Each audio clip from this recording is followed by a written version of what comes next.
เดี๋ยวถูกต้องแต่นี่มันโมเมนต์ของเฮา บ่แม่นของเฮามันยากเนาะ ยาก โอ้ยอันนี้มันยังไงนี่ นี่โอ้ยอันนี้ พาโท ยิงนก ยิงนก โดยหากิน คักได้อีนี่ โดย แม่นอยู่บ่ บ่ได้แม่นแล้วปั่น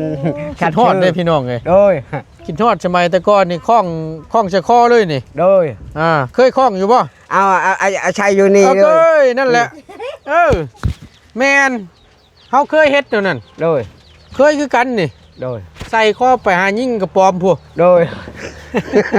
เคยว่ะ ชำนี่หมูนี่ยักษ์ขึ้นนี่ชำนี่ไผ่ยักษ์ขึ้น หลังน้อยโพด ลักหน่อยโผด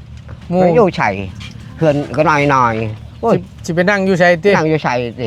ขามั่งอีก เขามั่ง อาโกเนาะ หมูก็บ่มี ก็บอกกันได้เฮือนใหญ่ไปเฮือนใหญ่ก็มีรถก็มีข้าวกินก็มีเงินก็มีเฮ็ดได้ก็ไปอยู่เพื่อนมันไปหมด หมู่ก็อยู่บัดหมู่ก็จะไปพุทธ หมู่เลยอย่าไปพุทธ บัดมาเฮือนเฮาเฮือนกันหลังน้อย ก็ไปเฮือนเฮาเบิ่งเฮือนอยู่บ้านใด ยากทุกข์อีหลีเรื่องข้าวกินก็บ่มีเงินก็บ่มีโอ้ยเฮาอยากตายเฮาเราคิดแบบนั้น อย่าว่าฉันกลัว โดย เดี๋ยวว่าเท่านั้นอย่าให้ตุฮะอย่าให้มันโอ้พี่น้องเลยอย่าให้ตุอย่าให้อย่าให้เก็บไข่ มันเจ็บใจน้อยเนื้อตามใจเนี่ยที่เฮาบ่มีนี่บ่เฮาบ่มีคือหมู่นี่บ่ โอ้ยน่า โอ้ย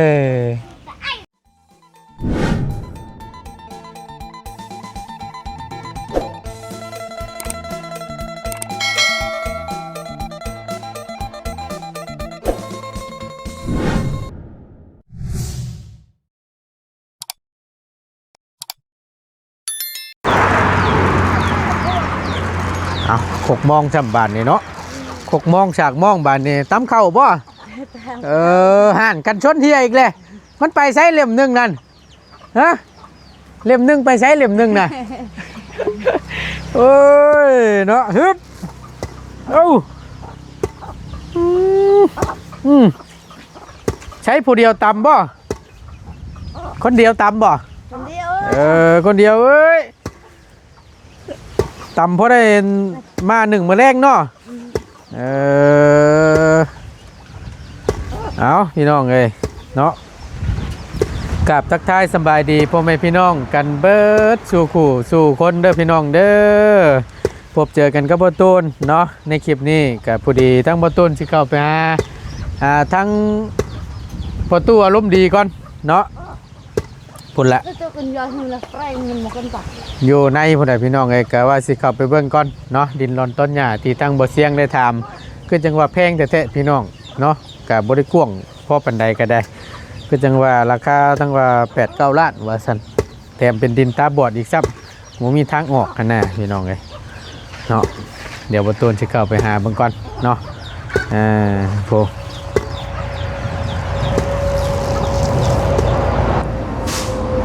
ทางออกกำลังกายเนาะตำแบบซี่คู่มือบ่ฮะบืนตำอีกบ่บืนน่ะบืนบ่ตำบ่ตำคือกันอ๋อตำทุกมื้อโอ้เนาะบางมี่นี่คือจังว่าเป็นลายแท้นี่ตู้ต้นอยู่บางมี่ยังไงนี่บางมี่นังบ่นังโอ้คักแล้วฉันมีนัง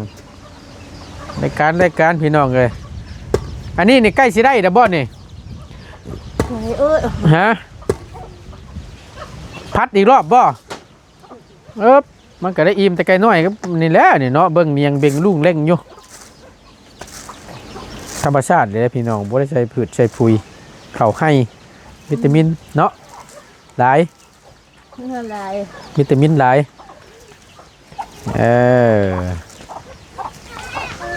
พี่น้องเอ้ยเดี๋ยวไปพุ่นก่อนเด้อบัดนี้เด้อไปหาอันเดียก่อนเด้อโอ้ยพี่น้องเอ้ยโอ้อันนี้ก็เฮือนแล้วบ่นี่เบิ่งไปเบิ่งกระตูบแล้วก่อนเนาะ ไรแช่แล้วพาไปเบิ่งหม่องกันที่ว่าที่จะซื้อที่ทางใหม่นั่นแหละพี่น้องอยู่เจใดมุมใดบุเข้ามานี่บ่ตูนมวนบ่เว้าดอกพี่น้องเอ้ยยันเมาเด้เมาขี่ต่างเมาเดาได้พี่น้องเอ้ยเนาะพากันเฮ็ดหยังนั่นฮะอยู่ไสไปไสน่ะอันนี้ลูกจะเบิดนี่เนาะโอ้จังพ่อได้จะว่าคือกันหม้อยังอันนี้ต้มมานี่ป้าฮะแพงใส่ต้มยังอันนี้ต้มมาไล่กล้วย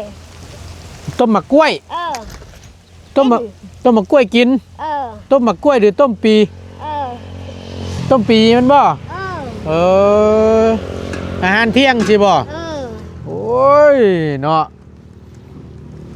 เอาสบายดีเด้อโดยเป็นอะไรแน่นอนเทือนใหม่นอนเทือนตัวนี้บ่เอาหลังนั่นได้ยังบ่ทันนอนบ่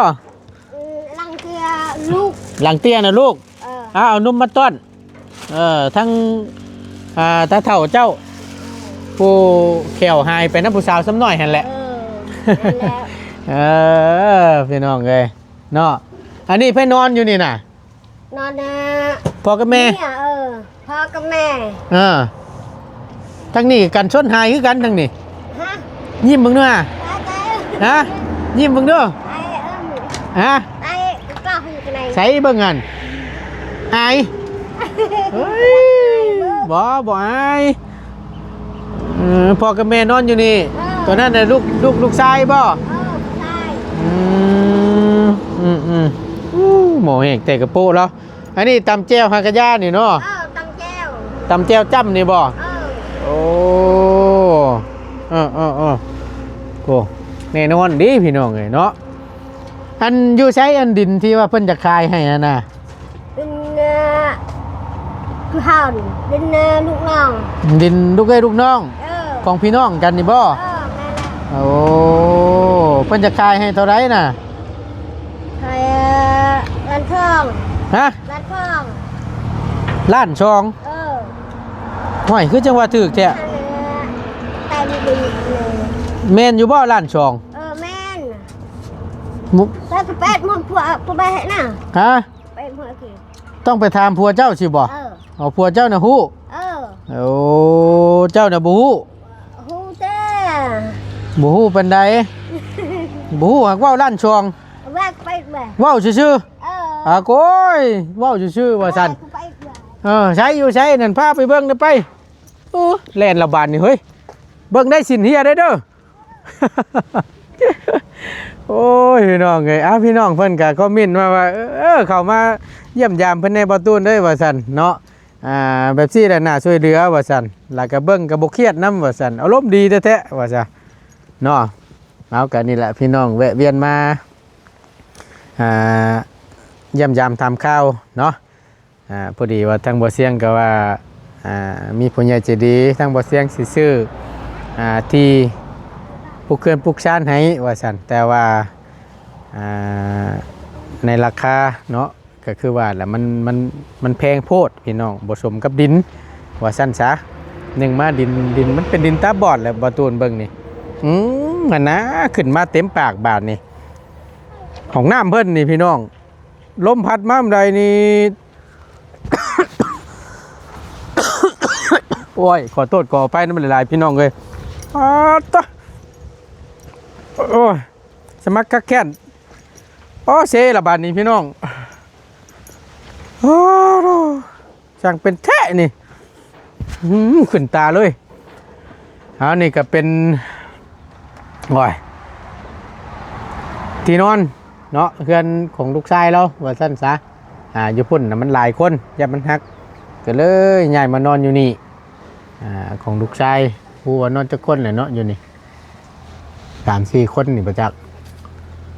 ตอกเมื่อนั้นก็ใส่ตุ่มต่ำอยู่บอตูนลงคลิปนั่นไปพี่น้องคลิปของบอตูนเรื่องชงชัยพิษอีกอย่างสักอย่างนี่แหละบอตูนก็ยื่นอุทธรณ์ไปแล้วยังบ่เห็นได้อยู่เรื่องนี้มันแล้วเลยพี่น้องเลย ยื่นอุทธรณ์ไปถ้าว่าบ่อนุมัติให้นี่ก็แม่นบ่ได้เงินแหละเนาะเว้ากันตรงๆซะเอ้ามาแต่ทางใดสบายดี โอ้ยหัวเดือมมาก โดย คือบ่ใส่แน่หมวกอ่ะนะ เอ้ยบวกจักอยู่ชัย หมวกบ่มี โดย มึงแว่นไปนำผู้สาวซ้ำน้อยเด้อบ่จัก โดยครับไปเฮือให้เฮายกปกบัน อ๋อ ไป ไป เช้านี่ อ๋อมื้อเช้านี่ไปทางให้ โดยเฮา เตรียม จดแล้ว อ๋อไปเตรียมสถานที่ไว้ปลูกมัน โดย ปลูกข้าว โดย อ๋อเดือน6เดือน5เดือน6สิฮอดนี่เนาะ โดย เอากว้างอยู่บ่ให้น่ะ กว้างแต่น้อยเดียวนี่แหละ กว้างแต่น้อยเดียว โดยมันกว้างหลายเอาโอ้ย คำว่ากว้างแต่น้อยเดียวอันนั้นน่ะเพิ่นบ่ได้หมายความว่ากว้างมีอยู่แต่บ่หลาย เอาบะมีอยู่กับบ่หลาย อ่าก ว้างกว้างน้อยเดียว กว้างน้อยหนึง โดย อารมณ์ดีแท้ๆเนาะ โดย ประตูอาเลียเนาะ โดย อืม อันเรียก อาเลียก โดย อืมอายุ7 ปี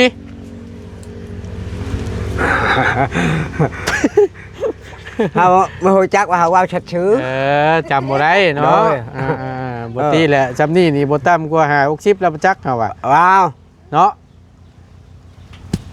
ฮอดบ่ เจ้ากับเฮา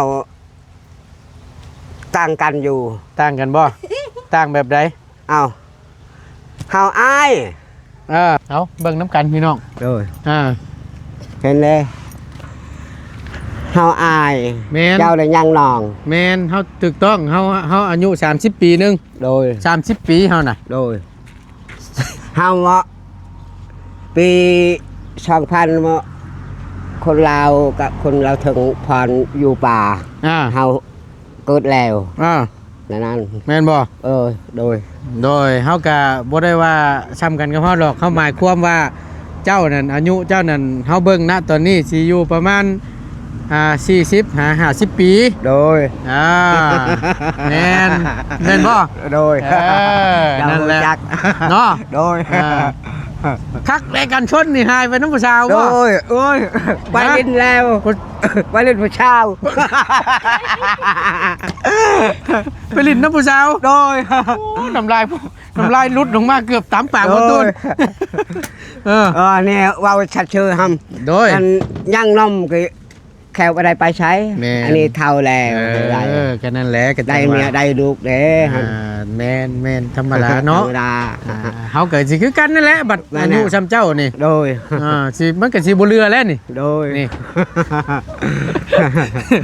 ม่วนเลยพี่น้องเอ้ยมาหาเราเนาะ FC เพิ่นก็ว่ามาหาทั้งประตูนี่เลยเบิ่งประตูแล้วนี่คลายเครียดว่าซั่น โดย บ่เหงา โดย ม่วนชื่น โดย น่ะ โดยเวลาโมว่าไปม่วนว่าเอาแค่ม่วนน้ำกันเขาก็ ว่าวชัดชื่อ เป็นแนวม่วนเฮาก็เฮ็ด โด เอาเนาะ ยโดย แนวบ่ม่วนเฮาก็บ่ต้องเฮ็ดเนาะตูเนาะ โดย ใส่จักมุงแล้วเดี๋ยวนี้ โอ้ยเขาก็จักมองอ่ะ ขี่แต่เว้นมันเที่ยงเลยนี่ โดย ขี่แต่เว้นเที่ยงแล้วจักมุง หาชัยมองชัยธรรมดา ใส่เท่ โมจักมอง ๆใส่เบิ่งครับเบิ่งมึงดู มุงแล้วก่อนพี่น้องโอ้นี่มันกัดสิบายมุงได้นี่ มองไปได้ถือเขาอาเมนอยู่นี่แล้วกันโมถามจักมองถามมองอีก ให้ถามมุงเอง ทางมูเอง ให้มุงตอบให้ โดย ว่ามันสิจักมุง โมจักกันโมฮูนี่นั่นชื่อก็ฮูลูกคิดก็ฮู โดย นั่นไม่โมฮูจักให้ได้แต่มีข้าวกินแต่มีลิ้นแต่มีอยู่ สาธุแล้วเนาะ สาธุนั่น โอ้ใช่ละมีแห่งใช่ชัดชื่อให้ได้ ความเนาะ โดย อันอยู่ใช้อันดินรอนต้นหญ้าที่เพิ่นจะขายให้น่ะ นี่ ใช่ ก่อนนี่ โอ้ ไปเบิ่ง ป้าพาลงเบิ่งป้าไปเบิ่งน้ำกันอยู่ใช้น่ะตู้ นี่ ใช้อันลักใดไปลักใด นี่รักเฮาโจดรักบางนี้ อันนี้บ่ โดย หนึ่ง นี่ได้รักนี่ได้ แล้วก็ไปนี้ โดย จักเม็ดนี่น่ะ บ่ลายได้นี่หน่อยเดียวนี่ ใช้อันมานี่บ่มาลักนี่ รักนี่รักนี่โจดนี่ หนึ่ง อืม แล้วไปฮอดสายบัตรนี่ นี่ฮอดนี้ ไปฮอดหัน โดย อ๋อ นี่ ยาวมานี้ โดยย่างไปนี่นี่ ไปหัน นี่ แม่นบ่ที่ปักหลักไว้นะ รักแล้วนี่ อ๋อก็คือดินอยู่ในช่วงตอนนี้ โดย ไปหันไปย่างไปเบิ่งไป นี่นี่โจทย์ อืมอ่า นี่ ไปหัน ไปหานไปนี่ ยาวขึ้นมานี้ โดย ขึ้นไปนี้ ขึ้นไปนี่ แล้วก็รอละขวานบ่ โดยอันนี้นะฮือหมดนี่ แม่นเบิดเลย ฮือหมดเลยนี่ คือบ่ โดยฮือนี่ แล้วไปฮอดใช้บัตรนี่ นี่วันตับกล้วยนี่ อ๋อจากลักตัวนั้นพาเข้ามานี่ พาจากนี้ แล้วฮอดนี้ โดยหอดนี้นี่ ออกไปนี้ ออกไปนี่นี่ รอไปนี้ โดยนี่ใหม่นี่เฮาตอบใหม่นี่เด้นี่ อ๋ออยู่พุ่นกินเขา อยู่พุ่นกระดินเขาบ่น่ะ โดย บ่แม่นของเจ้าบ่ซะ บ่ อันที่ปลูกเขื่อนใช่นี่ได้ โดย เอาดินไผน่ะตุ เล่นอยู่บ้านนี่ ดินอยู่บ้านนี่ โอ้ยโมบราคาย ขออยู่ คออยู่ อ๋อ มันคออยู่เฮือนแบบนั้นคือเพิ่นยกให้อยู่ อืม กันให้ตั้งเฮือนใหม่นี่บ่มีเลยได้ บ่มี บ่มีโมหาย หมู่ให้ซ้ำ โดย อันนี้มันกว้างจักเม็ดอันนี้ตุนี่ นี่ พื้นที่ตัวนี้ พื้นที่นี่ จักเม็ด จักแล้ว ในราคาเท่าไหร่นี่เพิ่นจะขายให้นะ แต่กี้นี่ราคาเฮาโหจักเงินเนี่ย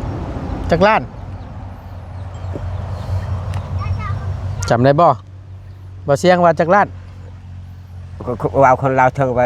10 ล้าน 10 ล้าน โดย อ๋อเพิ่นจะขายดินพื้นนี่นะ โดย 10 ล้านผู้ โดย 9 ล้าน10 ล้านผู้น่ะ โดย คือเพ่งแท้หอมๆหนึงก็ได้ เอ้เพิ่นคือว่าวไปแพงอ่ะไปขอยังน้อยเดียว ไปมาอยู่ห่มพี่ก่อนมันฮ้อนแดดเด้น่ะ ไปมื้ออื่นก่อนจะกันเจ้ามามื้ออื่นก่อนเจ้าขอกับเฮาแล้วขอเพิ่นแล้วขอในนั้น เจ้าสิขอน้ำเพิ่น เฮาขอน้ำเพิ่นบัดนี้เจ้าแล้วขอกับคนเฮาขอกับหัวหน้า เจ้าของดินนี่ เจ้าของดินนี่ เจ้าสิขอให้เพิ่นลดลงให้สิบ่ โดย อ๋อจาก10 ล้านให้เหลืออยู่8 ล้านสิบ่ โดยนั่น ถ้าว่าเพิ่นลดให้แล้วแม่นมันสมมาภาคควรแล้วจังชื่อเนาะ โดย อ๋อ แบบนั้น แล้วบ่เสียงละว่าแนวได้สั่น จักกันมีนี่กันถึกตางนี่เฮาชื่อกันบ่ได้ถึกตางนี่กันอยากได้ลายนี่อยู่เฮือนชามนี้แล้ว ถ้าอยากได้ลายนะ โดยกันโมอยากได้ลายเงินกระดิบนี่ เดี๋ยวอยู่เฮือนชามนี้แล้วพอแล้ว อ๋อ นั้น สิว่าง่ายๆถ้าว่าเพิ่นสิขายให้เฮาราคาแพงเฮาก็บ่เอาละบ่มีเงิน บ่มีเงิน อยู่แบบซี่ดีกว่า อยากอยู่แบบนี้ดีกว่า อ๋อ เฮาอกใจเฮาอยากได้แต่น้อยเดียวนี่อยากตั้งเฮือนเฮาขอนำแต่ เพิ่นจะขายแพง เพิ่นจะขายแพงเฮาอยากขอนำ เจ้าก็เว้าเฮาก็เว้าเฮาขอนำ ขอลดราคาเพิ่นว่าซั่นซะ โดยอันนั้น อ๋ออันดินพื้นนี่เป็นดินของไผนี่น่ะ ดินอยู่บ้านนี้ ดินอยู่บ้าน โดย บ่แม่นของพี่น้องกันบ่ พี่น้องโอ้โหพี่น้อง ฮะ ก็มีตังค์เฮือนก็อยากได้เงิน ยังให้ เอ้ยพี่น้องก็ได้คือ โดย คือบ่แบ่งให้กันอยู่แหน่ละขายในราคาแบบย่อมเยาให้กันดีกว่า โอ้ย ต่างแบ่งให้อยู่เฮาก็บ่ได้อยู่ชื่อๆเฮาก็ขอชื่อเด้ขายแพงแล้วเฮ็ดปันคนอื่นแท้ เด้เอาเว้าก็แบบนั้นเอาเฮ็ดเฮาคือเอาชมนั้นใช่เจ้าให้น้อยเดียวก็เจ้าให้มันเพิ่นอยู่นี่คือตากหมู นั่งลงเองคนเดียว น้องตากบง น้องนั่นมันกับปานบ่ว่าแล้ว โดย เนาะ โดยนั้นเฮาคอยังเฮาคอน้อยเดียวลงอีหนึ่งมานี่ดินนี่มันบ่มีหนทางออกทางเข้าสำเร็จนี่บ่มีได้เนาะ โดย แต่ว่ามีทางออกใครอยู่เนาะ โดย ดินเป็นดินตาบอดได้เพิ่นเอิ้นนี่ โดย เข้าใจบ่ดินตาบอดก็คือบ่มีทางออกน่ะ โดย ถ้าฝั่งนั้นก็ดินหมู่ โดย อีกฝั่งนี้ก็ดินหมู่ โดย ฝั่งนี้ดินหมู่ฝั่งนี้ดินหมู่ดินเฮาตั้งกลาง โดย บ่จงทางไว้ให้แต่ว่าหมู่เฮ็ดเฮือนปุ๊กเฮ็ดหัวอ้อมไว้นี่มันจบได้นี่ เอ้ยจบเอาไว้นี่ก็ทางไปก็บ่มีเลย แม่นถูกต้อง นี่ ยากอีกได้ ยากทางไปก็บ่มีทางมาก็บ่มีรถจอดก็บ่มี แม่นความ อ้าวเฮ็ดได้ ยังสิขายแพงอยู่เนาะ ขายแพง โอ้ยขมังแน่เนาะนี่ เดี๋ยวเอาขมัง ขมังอีหลีเนี่ยนี่ เฮ็ดบ่มีคือ แล้วอยู่แบบนี้แล้ว มันยากเลยพี่น้องเลยเนาะ ยาก เพราะว่าหนึ่งมาแล้วมันโมเมนต์เป็นดินเฮาเองอยากปลูก โดย เพื่อนปลูกหยังมันก็ลำบากเนาะ ลำบาก อ่า นี่ก็เดี๋ยวจะหาปลูกโคยนี่ไปยังบ่หาย ฮะ เฮาปลูกกล้วยนี่เฮาปลูกยังบ่หาย อันกล้วยอันนี้น่ะเจ้าปลูก โดยยังบ่หายเด้อ หมู่พันยังให้ซ้ หาย ำถ้าปลูกกล้วยซื่อๆก็ให้ หายว่าปุ้ยชักชื่อเดี๋ยวนี้เฮาคิดได้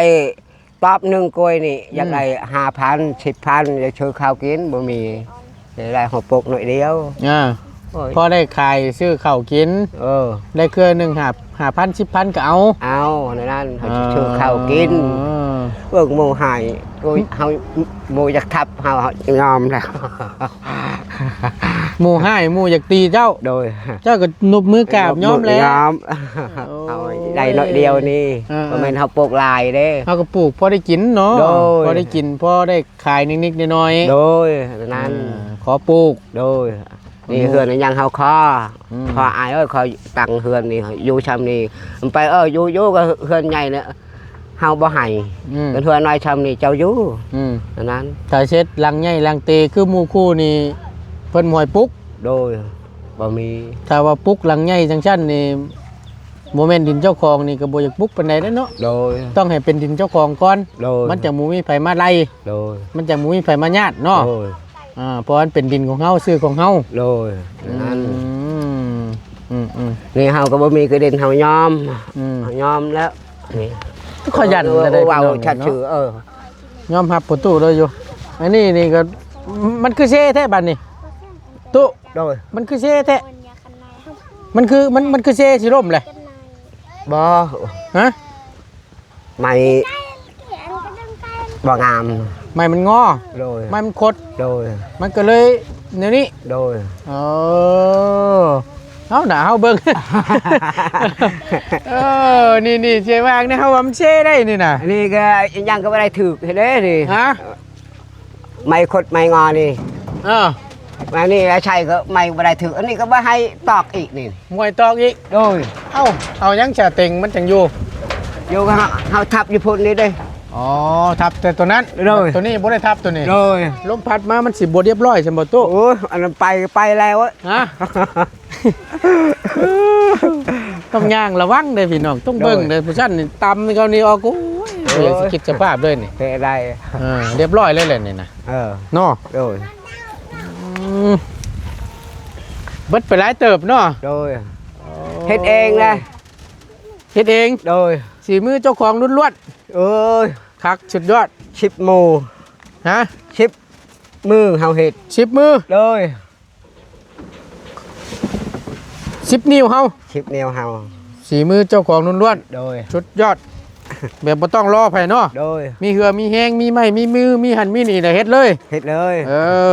ถ้าบ่มีแล้วมันยากเนาะ ยาก แม่นความเป็นชื่อใหม่แล้วจัดการเลย โดย บ่ต้องรออย่างไร โดย นอนจะคนอยู่นี่ แต่ลูกเฮานี่ จะคน5 คนบ่นอนอยู่นี่ หาคนเลยลูกเฮานี่ อ๋อ หมดเฮือนเฮาอยู่นี่แหละนี่ ลูกเจ้าน่ะนอนอยู่นี่เบิดเลย หมดเลยนี่ อ๋อแต่ว่าเจ้านั่นกับเมียนั่นมานอนอยู่หลังนี้ ร้อนรังนี่ หลังเก่านี่ โดยรังเก่านี่ โอ้ นี่เฮาเฮือนนี่แหละเฮาปะกระเด็นนี่ละเฮาได้ไม้ละตั้งอยู่นี่นี่กระเด็นเข่าอันนั้นเฮานอนอยู่เฮือนนี่อยู่เชก้อนนี่ลูกเฮานอนเชก้อน โดย อันนั้นนี่ก็บ่มีกระเด็น มันยากอย่างนี้เนาะ ยาก ตัวเนาะ โดย โอ้ ย เฮาทุกข์ก็ไปก่อนโมว่าไปมีบ่กระเด็นเจ้าเฮาบ่มีเฮายอมก่อนไปว้าวนี่ได้บ่นี่คือกระเด็นเฮาหมดแทงนี่กระเด็นเฮาหมดถือเว้าเนาะ แม่นถูกต้อง ถูกต้อง แต่อันนี่มันบ่แม่นของเฮา บ่แม่นของเฮา มันยากเนาะ ยาก โอ้ยอันนี้มันยังอันนี้ นี่โอ้ยอันนี้ พาโท ยิงนก ยิงนก โดยหากิน คักได้นี่ โดย แม่นอยู่บ่ ว่าได้แม่นแล้วปั่น คิดฮอดได้พี่น้องเอ้ย โดย คิดฮอดสมัยแต่ก่อนนี่คล้องใส่คอเลยนี่ โดย เคยคล้องอยู่บ่ เอาชัยอยู่นี่ เอา เล เค ย ยนั่นแหละแม่นเฮาเคยเฮ็ดตัวนั้น โดย เคยคือกันนี่ โดย ใส่คอไปหายิงกระปอมพวก โดย เคยบ่ เคยแล้ว คักเล่นนี่เนาะ โดย ได้กันไปกับหมอไปชวนหมอไปยิงกับปามไปถือผ้าอาโฮมคนเราเถอะอาโฮม เอาโฮม อาโฮม แม่นคัดพักผ้าอันบ่ โอ้ นั่นไปได้แต่ชิปโตก็ตั้มใจว่ะกิน ปิ้งกินเลยบาดนี้ ปิ้งแล้วกินเลย โอ้ย นั่นคักแซ่บเหมือนกันนั่นน่ะก็ตัวเนาะ โอ้ย แต่ว่ายังตกลงบ่ได้เนาะเรื่องดินเรื่องหยังเนาะ ยัง ต้องกล้าบ่เสียงอีกก่อนบ่ โดย โอ้บ่เสียงเพิ่นสิกลับบ้านมื้อนี้ โดย ทางเบิ่งมื้อมื้อพุ่นน่ะเนาะ โดย ว่ากันมันราคามันก็ว่าโหดแต่พี่น้องมันบ่สมกับที่เนาะ โดย ที่มันหอมปัดราคาแพงบัดนี้ โดย มีอยู่ว่าหม่องเพิ่นสิขายไม้นี่ ไม่ แม่นเพิ่นมีอยู่ว่าเพิ่นจะขายที่หม่องไม้น่ะราคาแบบบ่แพงปานใดนะ ไม่เฮือนนี่ไม่ดินนี่บ่ แม่นดินนี่ ดินนี่ มีคนจะขายอยู่บ่ บ่มี บ่มีซ้ำ โดย ยากแล้วเนาะ บ่มีเป็นคอยทาโมเป็นมือบอลก็ได้ เป็นบอลก็ได้กี่เฮานี่ได้แต่นี่เฮาไม่อยากอยู่บอลได้บอลเด่นอยู่เฮานี่โลด บ่ นั้น ถ้าว่าได้ดินอยู่มองไม่นะสิย้ายไปอยู่เพิ่น ย้ายอยู่จุพ้น เฮา แบบกันได้บ้านชิกีเฮาย้ายบ้านชิกีกันไปบ้านนั้นเฮาย้ายอยู่บ้านนั้น ขอแต่ว่ามีที่มองไม่ โดย ซื้ออยู่ใส่ไปอยู่หัน โดยบ่มีก็ จำเป็นต้องอยู่ในนี่ก่อน โดยบ่มีก็ยาอยู่นี่แล้วเดี๋ยวจังค่อยว่ากันอีกเทื่อนึงเนาะ โดยถ้าว่ามันมีที่มีทางใหม่เบิ่งในราคาสมเหตุสมผล โดยสมมาพาควรบ่แพงเกิน โดย แล้วก็บ่ถือเกินเฮาก็เบิ่งนั่นแหละเนาะ โดยแล้วจังค่อยว่ากันถ้าว่ามีข่าวดีจังใดทางผู้ใหญ่ทางเฮาชดช้อยทางเจ้ามาในสิ่งใดแล้วเฮาสิมาแจ้งข่าวดีเจ้าอีกเทื่อนึงเด้อตุเด้อโดยจังใดก็ขอให้ได้ดินนี่แหละลักๆเนาะโดยขอให้ได้ไวๆเด้อเป็นเฮาได้ลิ้นนี่ได้ลิ้นของเฮาอยู่ได้สบายแม่นนั่นเป็นบ่มีดินนี่ก็เจ้าอยู่กับดินเฮาทุกอย่างยุงนั่นยุงสมองเฮาเดี๋ยวจะคนปลาไปเจ้ายื้อเฮือนตั้งอยู่ใส่แต่ตั้งหน่อยเดียวก็เฮือนชำนี่หมูนี่ก็ยักขึ้นในชำนี่ไผ่ยักขึ้นหลังน้อยโพดหลังน้อยโพดไม่อยู่ใส่เฮือนก็น้อยสิไปนั่งอยู่ใส่ตินั่งอยู่ใส่ติขมังอีกขมังโอ้เนาะหมูก็บ่มีกันได้เฮือนใหญ่ไปเฮือนใหญ่ก็มีรถก็มีข้าวกินก็มีเงินก็มีเฮ็ดได้ก็ไปอยู่เพื่อนมันไปหมดหมู่ก็อยู่บัดหมู่ก็จะไปพุทธหมู่เลยอย่าไปพุทธบัดมาเฮือนเฮาเฮือนกันหลังน้อยก็ไปเฮือนเฮาเบิ่งเฮือนอยู่บ้านใดยากทุกข์อีหลีได้ข้าวกินก็บ่มีเงินก็บ่มีโอ้ยเฮาอยากตายเฮาเราคิดแบบนั้นอย่าว่าฉันกลัวโดยเดี๋ยวว่าเท่านั้นอย่าให้ตุอย่าให้มันโอ้เดี๋ยวน้องเลยอย่าให้ตู้อย่าให้อย่าให้มันเป็นอะไรตู้